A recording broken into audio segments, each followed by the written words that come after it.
Why? I think this is a twetaaga okufunayo direction empya y'okutwaliramu obulamu bwaffe.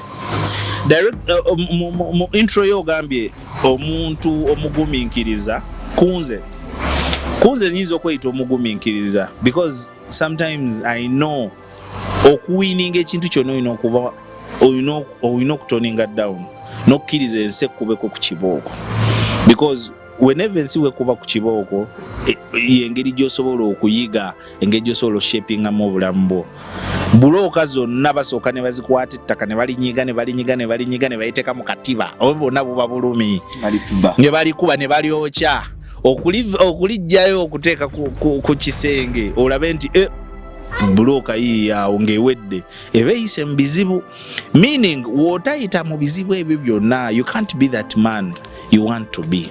So abatulaba saawa zino nga balaba Rabongo ne struggles ze zonna zayitamu. Rabongo ye bulooka eyakubibwa mu ttaka eri mu katiba eri mu kwokyebwa but with time, with your help mwenna abalaba, with your help mwenna abamuliraanye, he can be that bulooka ezimba ennyumba. So nsaba omuntu yenna alaba woba olina omuntu gw'olaba strugglinga to make ends meet, to make a difference in this world, mutwale ng'ebbulooka mwokye beerawo fuuka enku yokya. Ayinza oyita mu bulumi naye at the end of the day kijaba kifaananyi kyogenda okwesimisa ogaye nti kagayako bwe katyo because waliwo saa zino abagamba nti oyo Tinta mwana wakabi naye nga tebamanyi nti nze nange namalako emyaka 3 nga ntambuza ebigere ekitegeera ngende wajjako baawo omutuuze ku ddembe nga ntambuza bigere siraga nti ntambuziza bigere programu ewedde ku 6 naye n'omulaga nti zindi boda yange yiyejja nove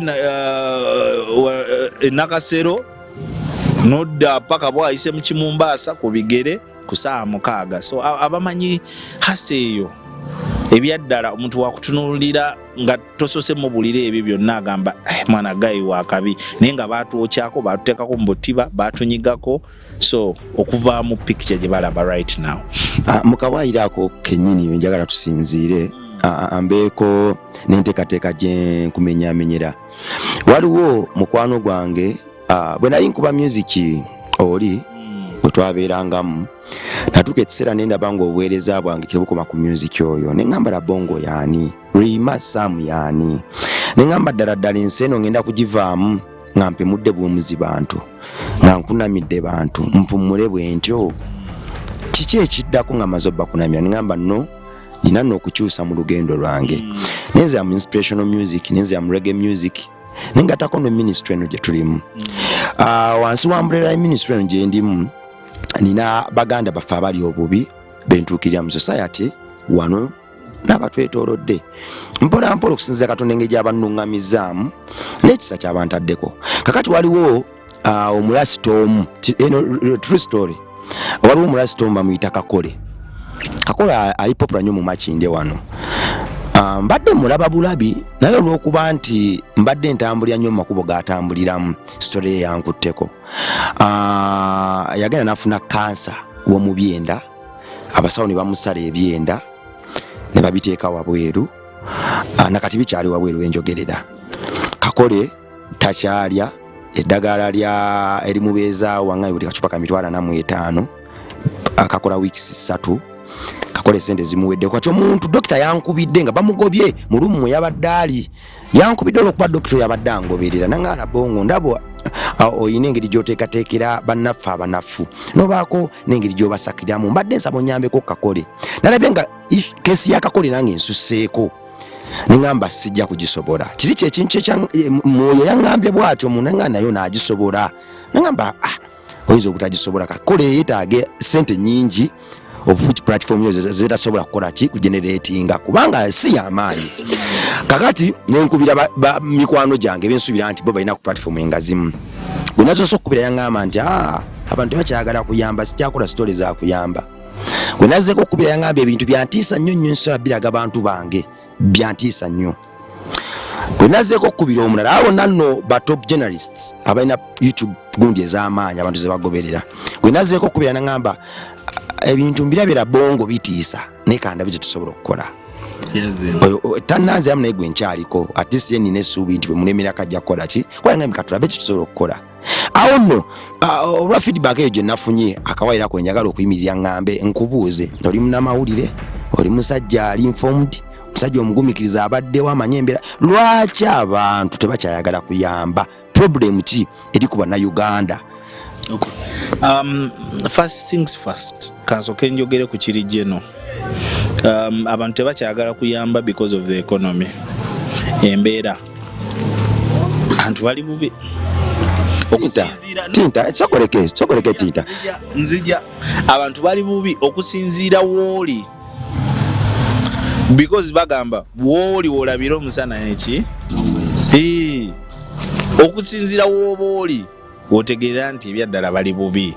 Waliwo abali obubi bitatuule saazi nali mawulire ali bubi bagenda tunda ebintu bye byonna banka yakoze eki nenga mugagga buli omu gwakola ki gwe yesimisa. Waliwo ali obubi sawa zino alina musente za kikomando. Waliwo ali obubi nga yalemeddwa okugenda Singapore, yalemeddwa okugenda e Bulaaya okuwummulamu, ali bubi embeera mbi. Tinta, Tinta, abantu baganye okuyamba abantu oba abantu bakyalemeddwa okuyamba abantu. First of all, economy gye tulimu.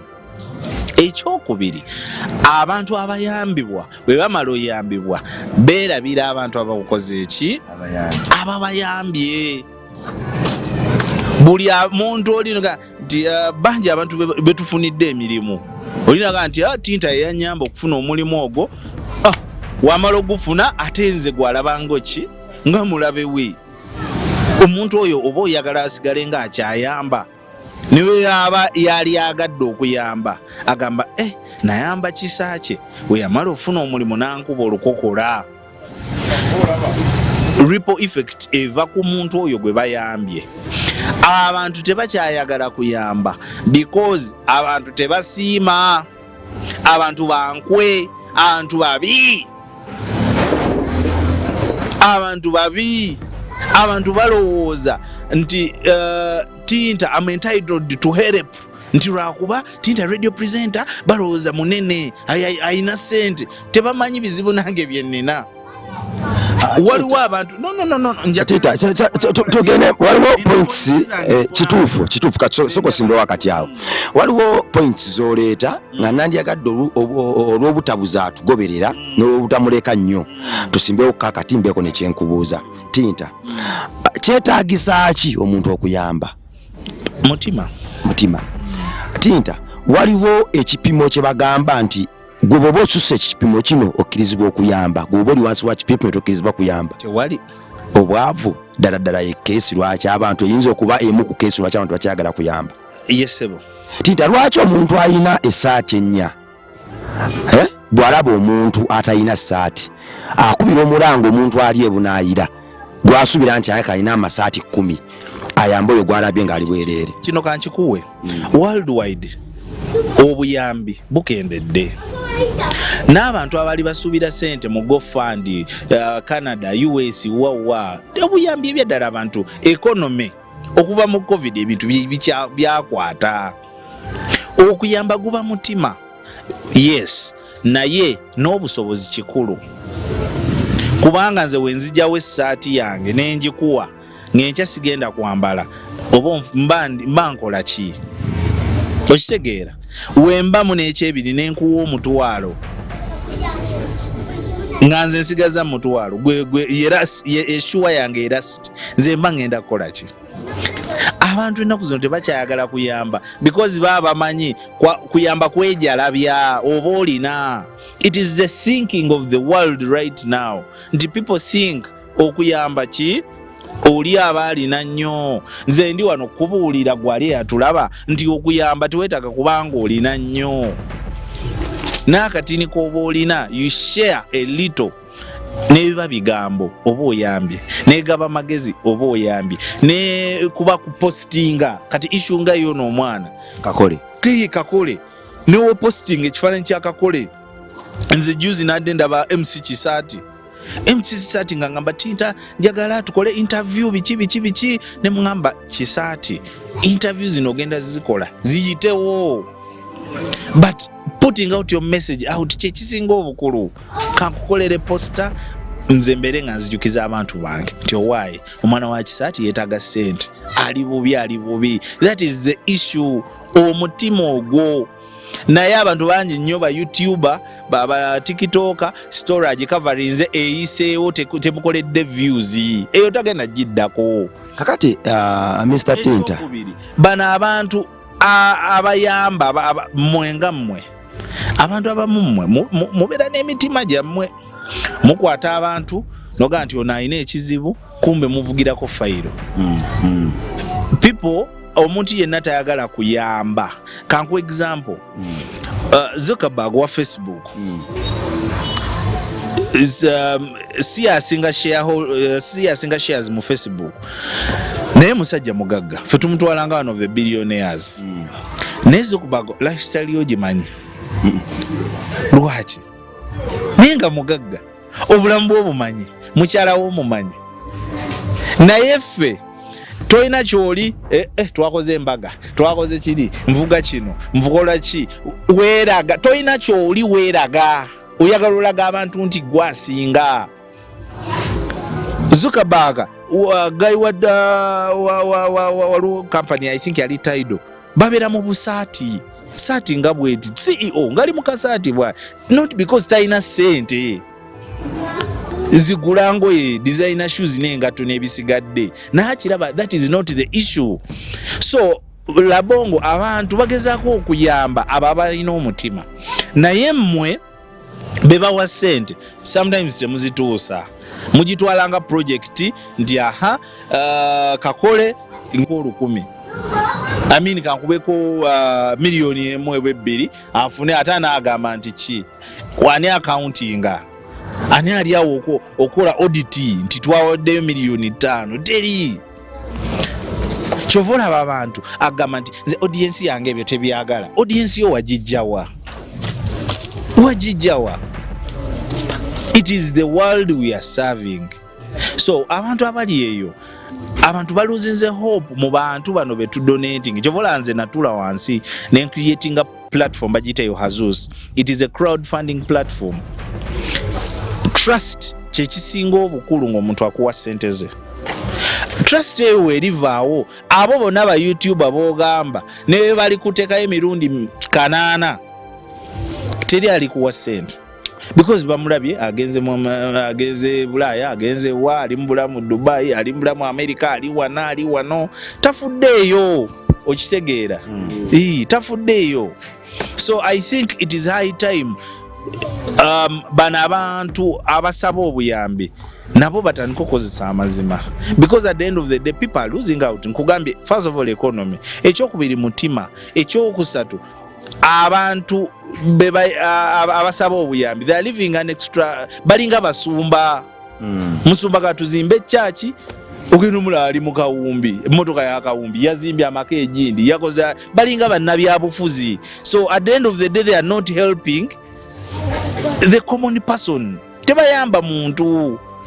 So Mr. Tinta kugamba abantu okufa ennyo omutima ogw'okuyamba eri bannaabwe kivudde mu bantu abo bakuba engoma y'okuyamba okuba nti bava dda ku mulamu ekyenkani down yabanga kugamba ekyokuyamba bakyerimbikamu bwerimbisi kubaako na files ze bayisaawo nga bw'okyogedde luli. Yes, naye ate ddi omuntu lwalina okukolera Mukama Katonda we n'agamba nti wadde ng'embeera eri bweki ne bweki nesikiruka nyimirire ku lwakino nekino kwaga byonna byantabudde oli yaŋŋambye nti ye ebyokuyamba takyabiriko agenda abivaamu abantu bakyagala donatinga kyakatonda ekyo Yesu kyogeddeko kankuwe broader perspective.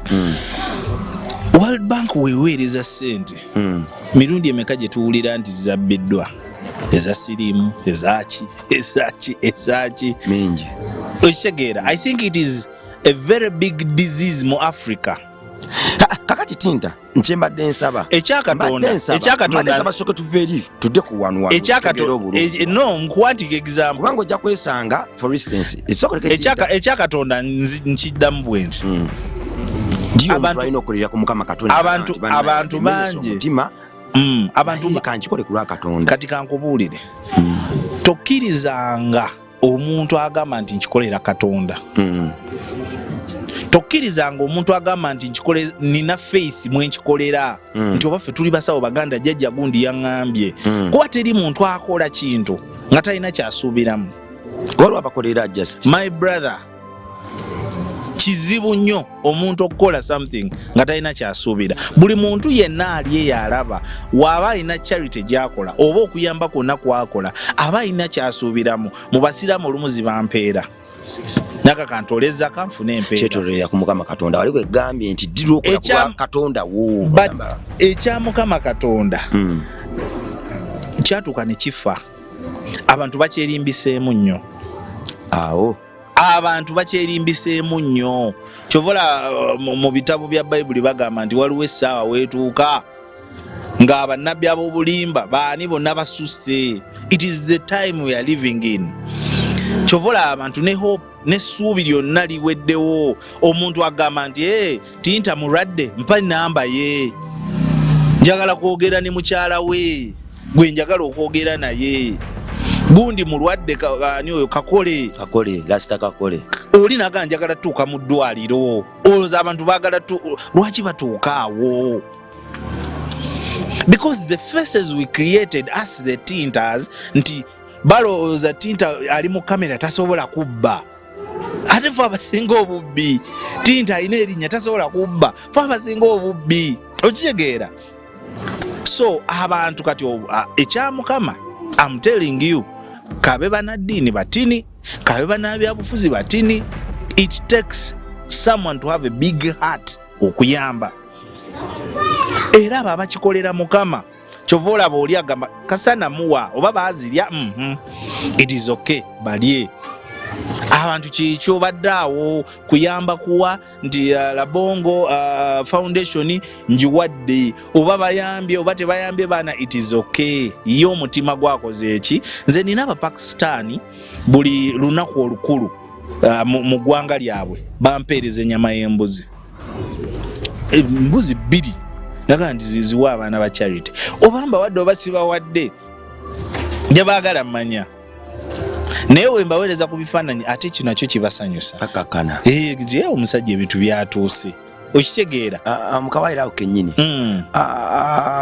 ebintu ebyagala okufaanaganamu nembadde njagala tukozesa obwongo obwa waggulu tubyawule.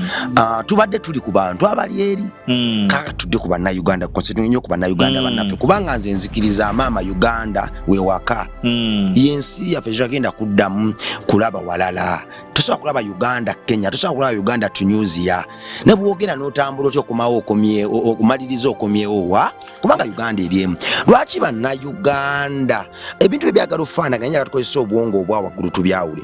Lwaki ng'ovudde ku bali kale bali bandigambye nti tudonatingidde Uganda ebintu bingi, bannayuganda feesi bikoze bitya. Lwaki bannayuganda baffe abaawano nayo bakoppye ennono y'abali wadde ng'ate abaawano era basobola okutuukawo ku soosi? Nolaba Muganda sokoleke nolaba Muganda wo ng'agudde eddalu ng'ayita bute n'omuyitako emyaka. Kanku example, waliwo omukyala gwe nakyalira ali wano mu community yaffe. Omukyala oyo alina abaana 3 balina sikosero, naye yennyini bambi alina akawuka. Naye omukyala oyo yali anyonyereza emitwalo 5 emyaka emeka 2. Ogenda okebera omwana sikosero kugamba okumutandisa eddagala. Yakinyonyo naye siri musawo nnyo naye nga nakitegeera kyali agamba nti abasawo bamugamba nti omwana ono tebasobola muwa bubi ddagala ya sikosero, balina okumukebera ne balaba engeri gye bamutandisaamu eki ne bamugamba agenda oleete emitwalo emeka 5. Kati omukazi ng'anoonyereza emitwalo 5 emyaka emeka 2. Era we nagendayo n'ambulira sitooli eyo, nze namulaba nankwatako nga ndaba omukazi ali awo ne mugamba ne maama kiki nga ndaba teweeyagala, ndaba baana be baseka balaza kiki, n'ambulira sitooli. Naye nga opposite omukyalo oyo waali ye asula mu kayumba kattaka aliira mu nzikiza, obwana bulwadde bwebase ku kabalaza. Naye nga opposite waliwo baneiba be, neiba alina emmotoka 3 kugamba life eri nga life nga opposite ya life eno sokoleke. Kakati ekintu ekyo bwe yakinnyonnyola ne kinkwatako nnyini nga ddala omuntu oli aba atya comfortable mu mamotoka gavulumula mu mbeera eyo gy'alimu nga naye buli wazuukuka amaaso akakuba ku neighbor we ali mu mbeera embi ey'ekika kino. Rabongo tunenya abantu obutayamba naye omuntu yenna okuyamba kisinziira ky'oba omukoledde. Mpankuwe nyamba nkuyambe mpankuwe amusobola okuleeta ekintu kino mu programu eno naye nali nkola omukolo kwanjula but due to impact gye nakola ku society yange omukolo gwanyangwira because oli ng'aswala buswazi akasajja kankawe kasajja kankolera kino. Omusajja oyo gwonenya obutayamba oli neighbor wo mulwadde ali obubi neki akera mutu nambuli wali weebuuzizaako omukyalo oyo yali akeddeko n'abuuza ku oli yali akkiriza n'abaana be okugendako okubuzanyirako ewooli yali agezezzaako creatinga rapport gw'oyagala bakuyambe naye ne gw'oyagala okuyamba toyagala kunyumya naye toyagala creatinga rapport naye okitegeera. Ffenna nga twagala otuyamba tuteekewo need tuteekewo force. Nze nali nsaba omulimu ku radio emu ze nakolako abantu nabateekako embeera tega nti bana nze nina okukola wano oba muntambuza bigere oba mukola ki nina okukola wano ekijja kijje. Tinta tusimba wakati awo di abapakistani abakuweereza ennyama b'embuzi ogigabula abaana abo abanaku bannamwandu n'enfuuzi abaana abo bababuuzaako tebabuuza abaana nina creating a rapport nabo. I created kuba nabanoonya nenyingira community yaabwe nemba nyumiza about these kids nembalaga ku bifaananyi tebaafuna budde kugendayo because they are busy people but kyenabanyumiza kyokka kyamala. Ffenna tulina family zaffe ewaka kanguwa example nze nyiza okuba neighbor wange simwagala naye abaana ne bakuleetera okubeera nga mukwatagana kuba abaana bo bagenda ne bazanyira ewa neighbor. So nga twagala abantu bano tuvunaana abagagga obutatuyamba n'okubeesibako nakyo kikulu. Oli n'omugaa nti bannange oba abaana ne bazannya oli waafunira gundi nga nti omwana wa neighbor wange yalwadde obambika ngendeyokko mu ddwaliro. Bantu bangi babeera ku mizigo neighbor wo n'azaala n'okuzaala n'otagendayo kuba temulina rapport olina wootandikira kunyumya naye ayingira kikomera kye talina budde bwe. So I think abantu tulina ng'oyagala embeera yonna abantu bakuyambe society baako kyogikolera. Tulina abantu bangi nnyo abatambula booza engoye omukyala waba ayoza engoye makindi eno yonna walwala ne mutegeera kyokka temugendayo mu ddwaliro sente zibaggwako buggwi naye nemuga bambi ekikazi kyali wano bambi nga kyoza engoye bambi okitegeera. So omuntu yenna okuyamba walina kubeerawo cause walina okubeerawo ensonga. Abannayuganda tebaagala kuyamba because Abannayuganda tebateekawo mbeera kulaga nti baagala okuyambibwa. N'ekirala Rabongo Abannayuganda abamu kankireke Tinta tuli mu society erimu abalema abaana bateesobola abatategeera bulungi ensi benyize nebanyigira ku bisenge by'obulumi kugamba abatalina na busobozi bwewa muntu yenna. For instance waliwo abaana bempiikinga nimbaleeta wano naye nga mbajja mu mwana baana bato naye nga buli bantu bonna babadde babayitako abaana baba bazza musango ki. Abamu ku balema b'oyogedde abamu bagifuula business bato bwana buto abamu bagifuula business gwegenda ku nguudo z'e Kampala waliwo abaleeta abakaramojja ne babasuula abamu bagifuula business bakwata abakaramojja ne babasuula ku nguudo n'ebisigadde then abalala tuwulira nti ababeera ku nguudo kuno abasinga bambega either ba gavumenti iso biki so omuntu atyamu naga nti nkwata omwana oyo mujjeko wandeetera ekizibu nga mbega okitegeera. Abalala tulaba abalema wano kye balaga si kye bali mu bulamu bwabwe obwa bulijjo. Abamu bazimba amagorofa, abamu balina amamotoka, naye nga waneene emisana ayagala okulaga nti ali ku kkubo ali bubi. So there are very many issues ezireetera Abannayuganda okugaana okuyamba abantu. Mr. Tinta, nsonyiwa okusala ekirimi naye nja kukikola ekyo kubanga speedi yo ya kikugu nnyo. So nina okukatinga down okulaba nga tutambula ne baganda bange abatugoberera tugende mpola mpola. Tinta, waliwo omukwano gwange yankyawa. Ye buli we yajjanga wano okunkyalira ng'agamba nti Rabongo mbadde nsaba mpe ku bazungu abakuwa akasente nange bampe kasente. Mbadde nsaba mpe ku bazungu abakuyamba nange banyambe. Ne mugamba nti muganda wange sina bazungu. Naye lwaki olowooza nti nze kugamba lwaki olowooza nti abazungu be balina okusolvinga issues zaffe? Nanga nze sina abazungu naye nze muzungu wange.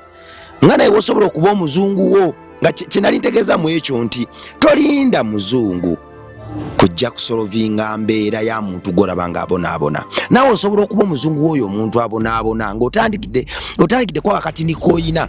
Kiki ekifo osinze Bannayuganda era lwaki Bannayuganda beeyongeredde ddala kiteeka muli nti abazungu balina okuva eri bajje batuyambe nga ye ne bw'alaba omwana ne bw'aba n'engatto 8 n'alaba munne atambuza ebigere ezo engatto 8 waakiri zikaddiwa n'azookya nga tamuwadde n'asiga nga mulifaalinga eri abazungu abo.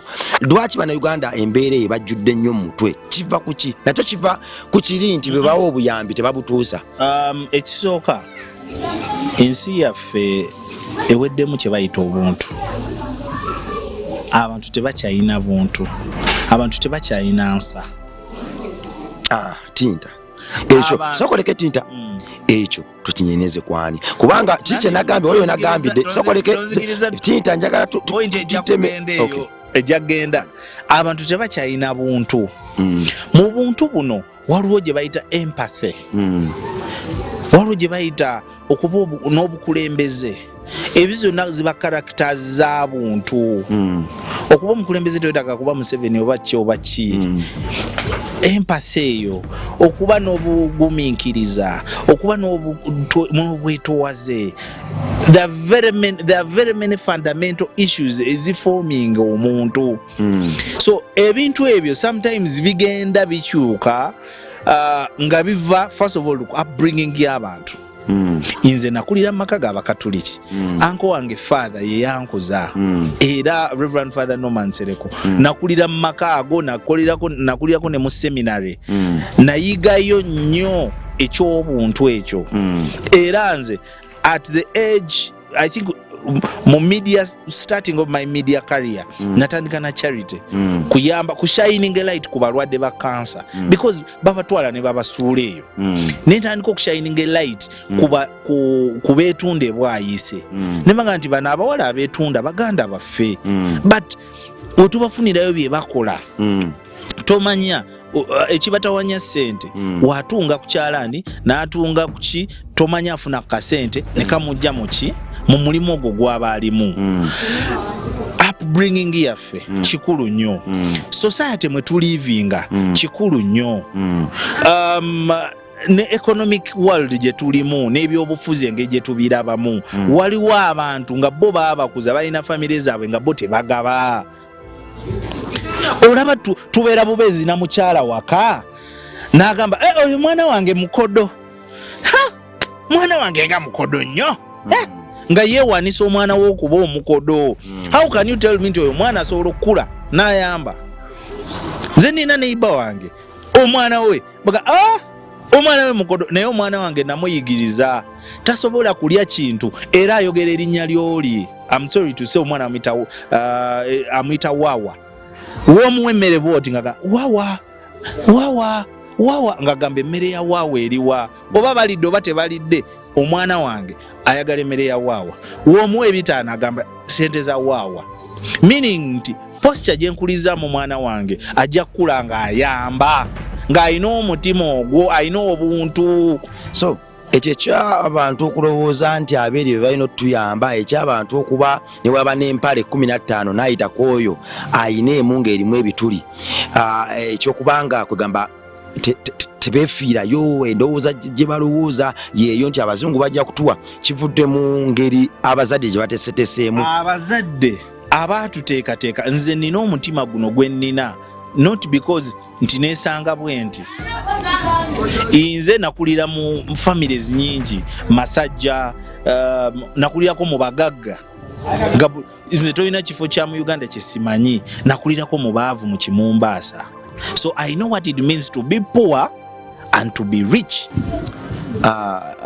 Mr. Tinta, nze nno ndowooza ekyokuba kugamba oyinza okuba omutuufu ku nkuza naye ate wekibitingiro entegeera yange nti ekintu ekyenkuza tekiri mbavubuka bokka. Twandigambye nti edda ne kaakati bikyuka naye ate ndaba nti abakadde n'abato bonna bali ku kintu kyekimu. For instance waliwo amaka agamu g'okyalamu n'osanga nga ebya sava bikoma ku dining y'abamunju ng'ate maid yalina waatulwa n'abaako n'ebinyeebwa byalya era ate bamukkiriza na kusala ku jjeeno. Nze ekyo nkirabyeko ekyo nakyo kitwale mu okinyonnyola otya ekyo ekya maid ngenda kinyonnyola naye nsaba mpisewo kano ng'oggyeko eky'obuntu n'enkuza waliwo n'ensomesa.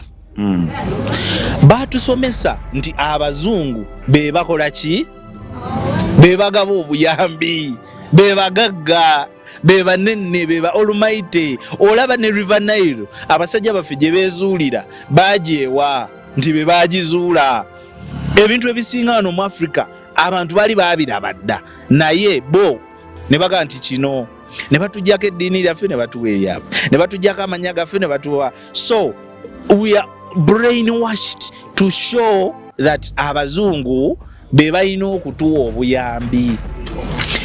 Ife mu nsoma yaffe mu nsomayo ddi we baali bagambyeko nti GDP ya Uganda eri bweti eri bulungi era boogera nti one of the best lakes in the world eri Canada, one of the best richest men bali America. Birungi byokka be boogera ku bazungu. So what do you expect of people okulowooza nti abazungu be balina otuyamba? Okitegeera ensomesa yokka curriculum yokka yatumala otushepinga mu structure eyo nti abasajja bali be balina otuyamba. Jovola abantu abasinga basomesa sawa zino bateekawo ne sente nyingi okusomesa patriotism. Ogamba nti abantu tubasomesa okuba n'omutima gw'eggwanga. Omuntu okuba n'omutima gw'eggwanga kwe kulaba omuntu ng'ali bubi n'amuyamba, kwe kulaba ng'omuntu azanyira ku fulaga ya Uganda agikola ki n'amuteerawo embeera. We are lacking patriotism. Era government nalaba yafulumya sente nyingi nnyo okubeera ng'esomesa ekintu ekyo. I don't know if it can even be taught already. Abamu baba kakyama mamera baba basomesa abaana bato well and good, but our curriculum yatushapinga okutulaga nti ki abazungu baliwo tuyamba. Ekintu ky'abakozi n'abagagga n'abaki mu nsi muno I think kyava dda nti ne bajjajja baffe baalaganga nti omusajja waabeera ku lujjiriro omukyala abeera wa bali aina kuba bali. Kyovola abakyala beerwanangako women emancipation omukyala alina okwerwanangako era kiri worldwide kati abakyala baagala equal space kuki ku lujjuliro. Kyava dda nti omusajja ye Almighty omukyala abeera bbali. So nkujjira waba omukyala aliira bbali omwana ayina liirawa si mu kisenge olwo omukozi aliirawa si bweru. Okitegeera? So it is the system. We are in a system eri mwana system gye tuyinmuyambwa. So system eyo egenze etunyiga etulagira ddala nti omuddu talina kuyamba muddugavu munne. Kangu example, I'm sorry to say, bakadama abali ebweru abaana bali Saudi Arabia babakkiriza okutuula ku lujjuliro. It is the system. Omukozi alina kubeera eri talina nakuzemberera boosi. Wosemberera boosi oyagala mukwana, wosemberera boosi kiki oyagala kwenkana buyinza. Kale sitaani yasemberera Katonda ki ekyamutuukako? Mugere si mugere. So kitegeeza tuli mu kintu, tuli mu babo eraga nti waliwo ba Almighty, waliwo abalina okubeera wansi. Kati n'abantu abamu tebagala sembeza abakozi abo. Kati nze I'm sorry to say era interview eno omukyala wange wagira bansonyiwe. Tulina omukozi twayagala omuyisanga muwala waffe. No, omukozi ayagala nnyo omwana wange. It's okay. Tulya ebimu biki. Omukozi nga tumutwala out. Ng'atandika okwesosola, atandika okukola ki tugamba kyegiza omwana ono tukola bubi omukola ki omusembeza. Kuba n'abakozi abo b'osembeza baba n'akamanyiiro atuuka okulaba nga muli ku level y'emu tajja kukola mirimu tajja kukola ki okitegeera n'alowooza nti muli ku level y'emu. Kati kankuwa example bano abaana b'olina waneno ku Rabongo Foundation we mutandika walijja mu kisenge kye n'alaba nga naawe oddugala ng'olinga ye mbulire oba alikuwa ekitiibwa wali kizuula nti Rabongo ofuka ku buliri aliddamu kuwa ekitiibwa naye papa ofuka ku buliri toyera kyogamba naye keka ndi mukyafu byange okitegeera. Kati bano abaana b'olina waneeno mu maaso bayinza okuba nga balungi bafaanana bulungi naye byonna bayigira ku ggwe because it is the setting we are in. Kyomulaga kyajja okuba w'oyagala omusembeza okubeera ku level y'emu ke kamanyiiro. Kyovola worldwide America egamba ffe abasinga, China egamba ffe abasinga tebaagala kubeera ku ki we bagezaako okubeera ku same level wabaawo ekizibu. Omusawo kakati tukoze tutya kubanga nze nzikiriza nti gw'omu ku bavubuka abajagujagu ekyenkanidde abasobola okukyusa omuleme ne bagutandinga upside down. Tukoze tutya kugamba okwempawalinga obwongo bw'abaana ba kintu baddugavu bannaffe bannayuganda bannaffe okubalaga nti no tekiri kubali naye kitandikira ku ffe nti okuyamba endulu erina okukoma okusooka okutandikira eri nti omuzungu tukoze tutya okuteekateeka eggwanga lyaffe okuliwa amaanyi okuliraga nti no kati ekiseera omuddugavu arabe muddugavu munne nga priority era arabe nga naye kimukakatako okulaba nga muganda we abeera bulungi nga tasobola kulingiriza abakyerupa abali eri omutima ogwo oguza engulu. Rabongo nga mmaliriza because ndaba obudde bukuddukako. Ekisooka patriotism kubeera na mwoyo gwa ggwanga. That is when we can know. Nze naliko Emisiri nga okola ekintu ku Misiri n'atali mu lutala jja olaba omutima abaana ba boda gwe balina gwe twetaaga tubeera kyakivinga tutya ekintu ekyo anti nzija patriotism we tubeeramu n'omwoyo gw'eggwanga awo we tusobola otandikira. Ekyokubiri twekiriininge nga ffe olaba omuntu abba mabugo ga mufu nga muwaddeyo mane omukazi afiiriddwa bbaawe olina abba amabugo naziteeka muzize. How can you tell me the world can trust people? So it is us imwe Rabongo sawa zino you need to clean yourselves mwetaaga okweteeka mu kitangaala kyovola business yonna bagisaba returns nti owaaye wayingiza sente meka okoze otya tulage returns zo embalirira n'olaga embalirirayo gwe embalirirayo teyiri agenda gikusaba but progress gy'olaga ku baana bo nti si buli kaseera nti olina kaaba nti owaaye omwana wuuyo anyiridde twafunyeyo engatto twafunyeyo engoye. That is the way you can clean your image. Ne image y'abantu sawa zino eri tainted. Abantu babbye, abantu bazimbye amayumba, abantu beeyagadde, abantu bakozeseza abawala, abantu bali bayingide mu mize, batambuza enjaga, bakukusa abantu batandise okukolera abantu visa, ndisimanya kati ono ye mukugu. Abantu batandise oyitira mu bibiina by'abantu kutwala abantu bweru. You know, business efuse filthy. It is you guys that need to mwe nyine abali mu business eyo. I'm sorry to call it a business. Ne mwe cleaning image yamwe. All else people tebagenda kuddamu kubayamba. Abantu tebagenda kuddamu kubayamba. Awo no njagala osinzirira nkubuza akabuuzo kano Omusawo Tinta.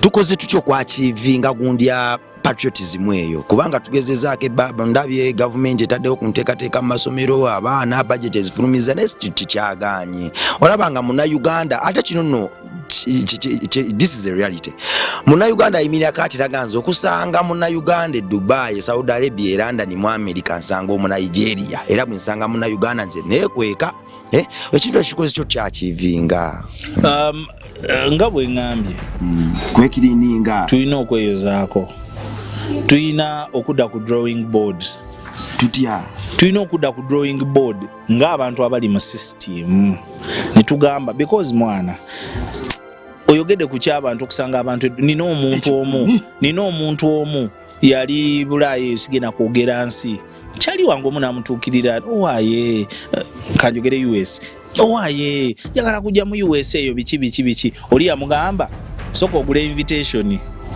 because ku invitation kwafunira tamuwadde magezi nti anti sooka ogende wano pepa bamukola bati akadinisa biki amugaye sooka okole invitation tamanyi oba ne visa banagimu oba tebajja gimuwa bo baagala kusooka kufuna mukaabwe we mulijjamu omutima ogw'obuluvu that is when people will trust you okitegeera bannabyabufuzi bangi nnyo tulabye abayimbi oli ne bamukuba bukubi oluyi abantu bambi kasita bamukubamu we bati ebituli nti oyo anti akola bwati ne bwati oyo si wa abantu oyo si wa trust meaning trust ozimba nzimbe through your works mudde mu line kale ne woba oyagala okubba tobba kingi because tuba tumanyi nawe you need to survive tobba kingi abantu bateekerewo balabe nze nakola buy a book na pain campaign ng'abantu mbasaba busabi bitabo na peni kuyamba abantu nenfuna abantu ne bampa ebitabo ne baganze saagala sente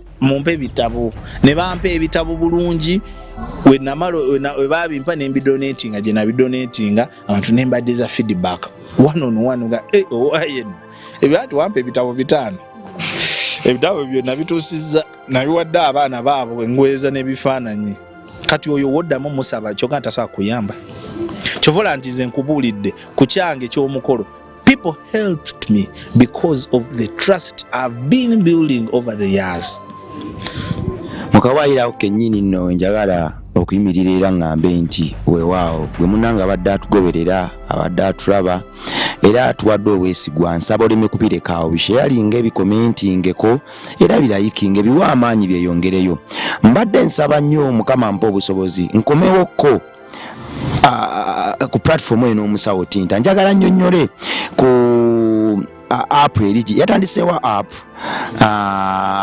kwegamba njagala akinnyonnyole olutulafu oluddako app ekola ki lwaki yagitandiseewo era n'ekirala njagala nkomewokko kwegamba nsaba mukama atuwe ekisa omwami ono anzikirize kuba nze nzikiriza y'omu ku bantu abakyasinza amagezi is a very intelligent man nze buli lwe mulaba ndabira ddala endabirwamu eri maaso gange muganda wange okomewokko kwegamba tuleko ne tumenyamenya njakudda bwotyo bw'oyogera Tinta ngenda kukubira waga ate ndi ku metro ate anti emirimu n'olumu banko ye njakudda I'm telling you because Rabongo nobody is going to change this world gasife ekyo kyennyini teri kino kyokola neno ku Rabongo Foundation singa tewakitandika temulala yakitandise batini baba singa babitandika either byaziyazia either bayina gye babala okyegera no one is gonna change omugezi omu yagamba no one will ever change your world omulala n'agamba teweebuuza gavumenti ki kyekoledde gwe buuza gavumenti ogikoledde ki before you start pinpointing people nti oyo gundi tanyambye kiri kye nagambye gwe wali omukoledde ki gwe oyagala akuyambe wali omukoledde ki I'll come back osaba mukama okuyamba gwani gwe yali otudde n'oyamba nsiba ngamba baganda bange abangoberera nti nze ndi ngalo ya makati eno ekyasinze obuwanvu bw'atabanze twali muntu amulala agenda kikola engalo eno ey'omakati yo endala direction zino zonna ne zigoberera so muganda wange bengalo eno ey'omakati bw'otakitandika tewali muntu amulala agenda kitandika ayagala ensi yo kitandikire ku ggwe wanna mwandu emmere oyagaza abalala okuba bannamwandu abalala emmere somesa akaana Katonda katasoma yagala munno ali mu buyinike ewatali kusuubira mpeera kuva mu ye naye wabula akugamba kikole ku lwa Katonda Katonda atwagala nnyo oyo akuwa omukka n'ogussa buli kanaku banaye si mujega osaba Mukama omulabeko atambule mu bulamu bwo aprovidinge era ajjuze ebisero by'emmere mu nju yo diirwayo waddeko akagaato yalumwa enjala ku lwa Katonda n'ensi yange nsigadde nze Mechanic Rabongo aka Rimasam Sizidde Rabongo Charity Foundation yakomawo n'Omusawo Tinta twongere tumenyemenye kukama musajja mugezi nnyo era y'omu ku bantu abakyasinze ndoza mpadde nnyo obuzibu okumuinterviewinga kubanga addeno bomutayiza butayiza n'ate ebigambo biwoomu nnyo nga akagaati akaliko bata ebikugwa mu matu toyagala lekerawo kwogera interview ya lero ngiweereza Mama Jack Mirembe oli mukosofu naye nsaba Mukama akusuuse mukyala Samali Sekabembe Mukama akuwa omukisa owebale kuba njiri nnungi eri ensi yo Madam Sophie nkwagala nnyo mukyala Jane Mukama akumpeera omukisa n'abantu bonna Olivia Nanyange nkutumiddeko Mukama akuwa omukisa webale bino byetukola biwa maanyi nakubiteeka ku ddaala lisooka ku lwa Katonda n'ensi yange mweraba